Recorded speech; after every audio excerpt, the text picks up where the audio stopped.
তবে আমাদের মহব্বতও জরুরি। তারা সাহাবায়ে কেরাম রিদওয়ানুল্লাহি তাআলা আলাইহিম আজমাইন, ওনাদের পরে কিয়ামত পর্যন্ত যারা ঈমানদার হবে তাদের নাজাতের জন্য, মুক্তির জন্য, কামিয়াবির জন্য, সফলতার জন্য, ইহা-লাস্টিং পিস অ্যান্ড হ্যাপিনেস গেইন করার জন্য তাদেরকে দুটো ধাপ পার হতে হবে। কথাটা দুটো ধাপ। সাহাবায়ে কেরাম যদি একটা পাড়ি দিয়েছে, একটা নবীজিকে মহব্বত করি আল্লাহকে পেয়ে গেছে। সুবহানাল্লাহ। আর সাহাবায়ে কেরামদের পরে কিয়ামত পর্যন্ত সবাইকে দুটো ধাপ পার হতে হবে। একটা হচ্ছে আউলিয়ায়ে কিবারদের মহব্বত, সেখান থেকে নবী পাকের মহব্বত, সেখান থেকে তাওহীদে পৌঁছতে হবে। সুবহানাল্লাহ।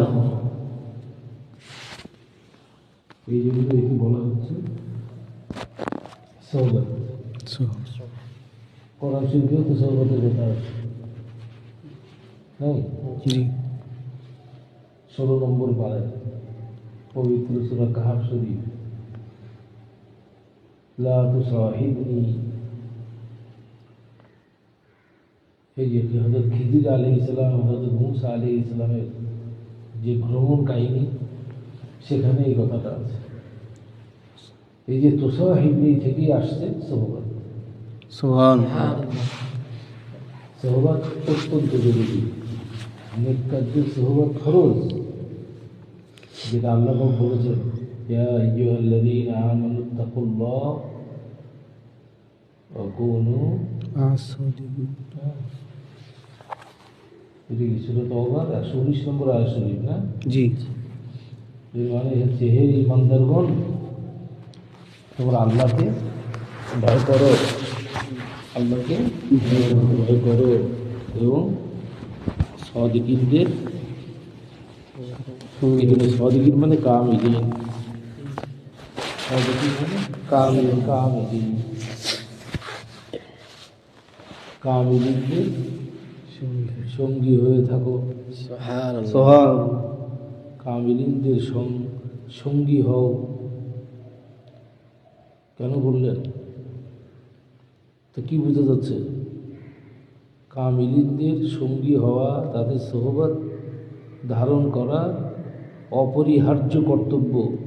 সুবহানাল্লাহ। কারণ সোহবত ব্যতীত ইসলামের পুরোটাই সোহবত। সাহাবায়ে কেরাম ওনারা হাফেজ ছিলেন না? জি। কারি সাহেব ছিলেন না? জি। মুহাদ্দিস ছিলেন না? জি। মুফাসসির ছিলেন না? কাজী সাহেব ছিলেন না? জি। কি ছিলেন না? তো কেউ ওনাদেরকে বলে, প্রথম খলিফার নাম নিয়ে দিয়ে কেউ বলে হাফেজ, কারি, মৌলবি, মুন্সি, মুহাদ্দিস, মুফাসসির, মুফতি, আবু বকর সিদ্দিক, কেউ বলে? জি না। তো উনি এগুলো ছিলেন না? জি জি। বলে না কেন? দরকার নেই। এই সবগুলো যে, এই সমস্ত দুনিয়ার সমস্ত টাইটেল, যে টাইটেলের ভিতরে ভরা আছে, সেই টাইটেলের নাম হলো সাহাবী। সুবহানাল্লাহ। সাহাবী বললে আর কিছুই লাগে না। যেমন গরু বা মানুষ বললে কি বোঝে? মানুষের মধ্যে পুরুষ আছে, মহিলা আছে, শিশু আছে, বৃদ্ধ আছে, যুবক আছে, আছে না? জি। বৃদ্ধা আছে, কিন্তু কমন নেম হলো মানুষ। কমন নেম কি? মানুষ। মানুষ বললে সব শ্রেণী বোঝা যায়। জি। সুবহানাল্লাহ। মানুষের ভিতরে মানুষের সমস্ত শ্রেণী ভরা আছে। সুবহানাল্লাহ। গরু বললে সমস্ত গরুর শ্রেণী ওর মধ্যে ভরা আছে। গাভী, বলদ, বকনা, যত কিছু আছে, জি। ষাঁড়, গরু বললে সব এসে যাচ্ছে না? জি। এইরকম সাহাবী বললে কিয়ামত পর্যন্ত সমস্ত টাইটেল ওর মধ্যে ভরা। সুবহানাল্লাহ। এই জন্য সাহাবী এই নামে ওনারা পরিচিত। সুবহানাল্লাহ।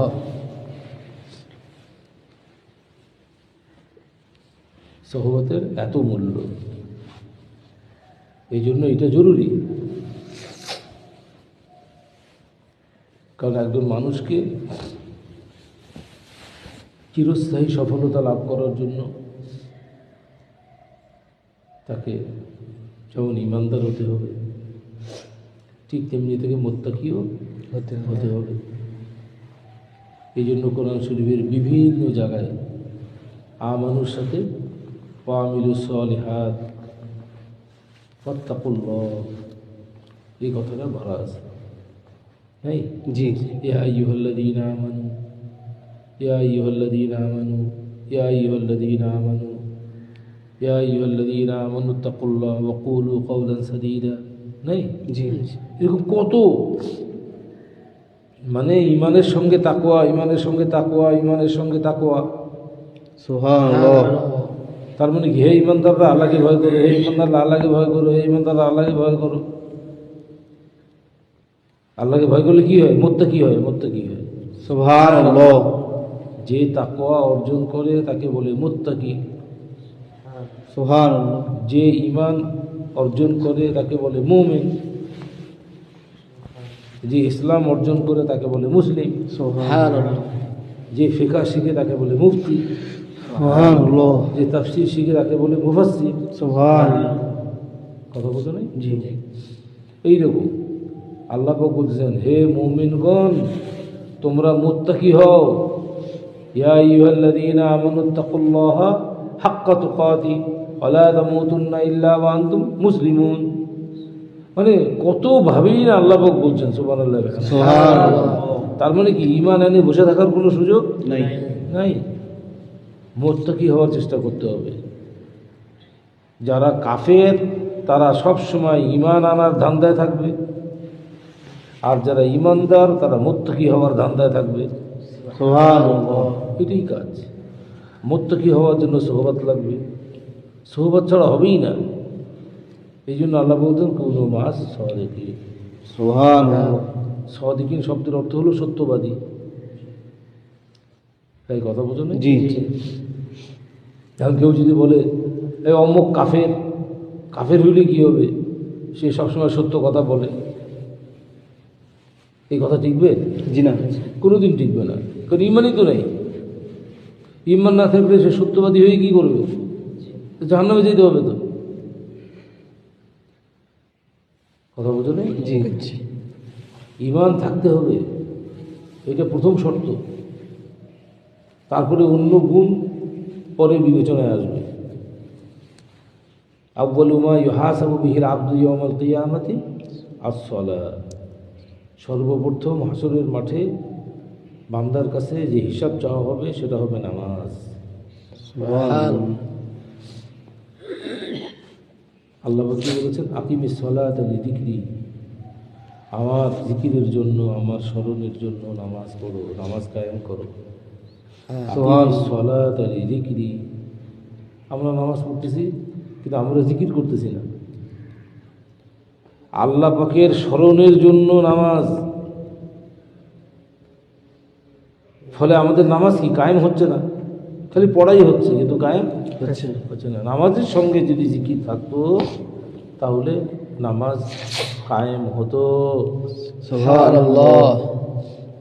এটা 16 নম্বর পারায় আছে পবিত্র সূরা তাহা শরীফ, প্রথম পৃষ্ঠায়। আকিমিস সালাতা লিযিকরি, you establish the prayer for my remembrance. আমার স্মরণের জন্য তোমরা নামাজ কায়েম করো। সুবহানাল্লাহ। অর্থাৎ লিযিকরি, আমার জিকিরের জন্য,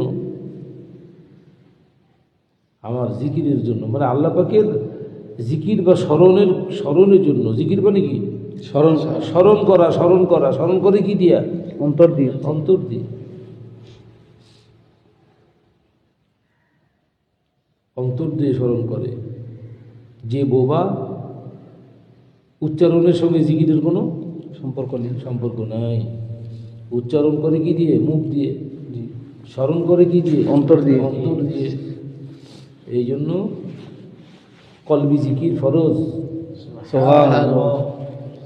মুখের জিকির ফরজ নয়, কলবি জিকির ফরজ। যেহেতু আল্লাহ পাক জিকিরের কথা বলেছেন, জিকির মানে স্মরণ, আর স্মরণ করতে হয় অন্তরে অন্তরে। সুবহানাল্লাহ। অন্তরে জিকির থাকতে হবে। কারণ এই যে আল্লাহ পাক বললেন যে হে ইমানদাররা মুত্তাকি হও, তার মানে কি তাকওয়া অর্জন করো। তাকওয়া থাকে কোথায়? অন্তরে। অন্তরে। তা হয়তো পকেটে থাকার জিনিস না, জি না। অন্তরে থাকবে। মানুষ এটা বুঝবে না, এই জন্য আল্লাহ পাকের রসুল সাল্লাল্লাহু আলাইহি সাল্লাম সাহাবীদেরকে বুঝিয়েছেন আত-তাকওয়া হা হুনা ফাআশারা ইলা সাদরি। মানে কি আল্লাহ পাক যে তাকওয়া অর্জন করতে বলছেন, মুত্তাকি হইতে বলছেন, সেই তাকওয়াটা কোথায় থাকে? আত-তাকওয়া হা হুনা, আত-তাকওয়া হা হুনা, আত-তাকওয়া হা হুনা ফাআশারা ইলা সাদরি। এইভাবে ইশারা করলেন নিজের বক্ষের দিকে। এই যে বাম স্তনে 2 আঙ্গুল নিচে, এটা হলো কল, এইখানে থাকে কল। সুবহানাল্লাহ। এটাই হচ্ছে মূল মানুষ, আসল মানুষ। আর দেহটো এগুলো তো খাঁচা। মানুষের কি খাঁচা? খাঁচা আচ্ছা। পাখির খাঁচা আছে না? জি জি। তো খাঁচাটা কি পাখি নাকি? জি না। পাখি কোথায় থাকে? খাঁচার ভিতরে। খাঁচার ভিতরে থাকে, সেইটা পাখি। খাঁচাটা পাখি না, এই দেহটা মানুষ না। দেহের ভিতরে যেটা আছে সেটা মানুষ। সুবহানাল্লাহ। এইটা বুঝিয়েছেন আল্লাহ রসুল। আত-তাকওয়া হা হুনা কয়বার? সালাসা মাররাত, 3 বার। আত-তাকওয়া হা হুনা, আত-তাকওয়া হা হুনা, আত-তাকওয়া হা হুনা ফাআশারা ইলা সাদরিহি। সুবহানাল্লাহ। নিজের নুরানি আঙ্গুল মোবারক দিয়ে নিজের নুরানি বক্ষকে দেখাই দিয়ে বলছে এখানে থাকে তাকওয়া। সুবহানাল্লাহ। আর ফার্সিতে একটা প্রবাদ আছে কি, ইলিম চো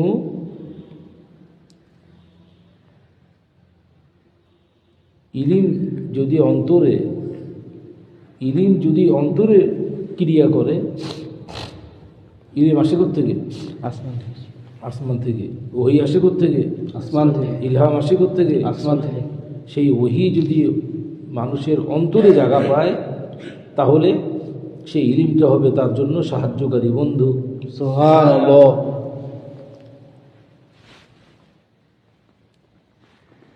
ইলিম চু বার দিল জানি ইয়ার এসাওয়াত। ইয়ার মানে কি? বন্ধু। ইয়ার মানে কি রে? বন্ধু। ইয়া আলিফ রা আলিফ র মানে ইয়ার। ইয়ার। ইয়ার মানে বন্ধু। আসমান থেকে ভেসে আসা ইলিম যদি মানুষের অন্তরে স্থান পায়, তাহলে সেই ইলিমটা হবে তার জন্য সাহায্যকারী বন্ধু। সুবহানাল্লাহ। আর যদি অন্তরে জায়গা না পায়, তাহলে কি হবে? আবার উঠে চলে যাবে? জি না।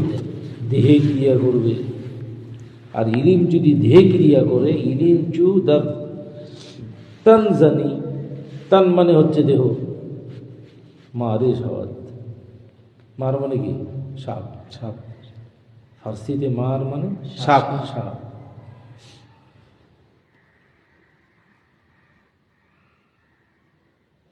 ইলিম যদি অন্তরে ক্রিয়া না করে, তাহলে ওই ইলিম তার জন্য হয়ে যাবে কি?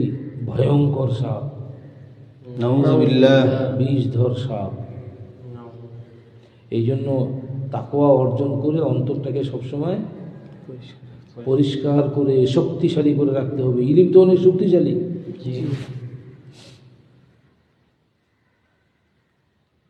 এই জন্য আল্লাহওয়ালাদের সোহবত ধারণ করে অন্তরটাকে পরিষ্কার করে রাখতে হবে। কলবি জিকির করে, জিকির ফিকির করে, তাহাজ্জুদ পড়ে, দরুদ শরীফ পড়ে পড়ে অন্তরটাকে সবসময় পরিষ্কার উন্মুক্ত করে রাখতে হবে। সুবহানাল্লাহ। কারণ আসমানি প্রত্যেকটা নিয়ামত কোথায় নাজিল হয়? অন্তরে। ওহি নাজিল হয় কোথায়? প্রত্যেকটা আসমানি কিতাব নাজিল হয়েছে কোথায়? অন্তর। হ্যাঁ, কার অন্তরে? নবিস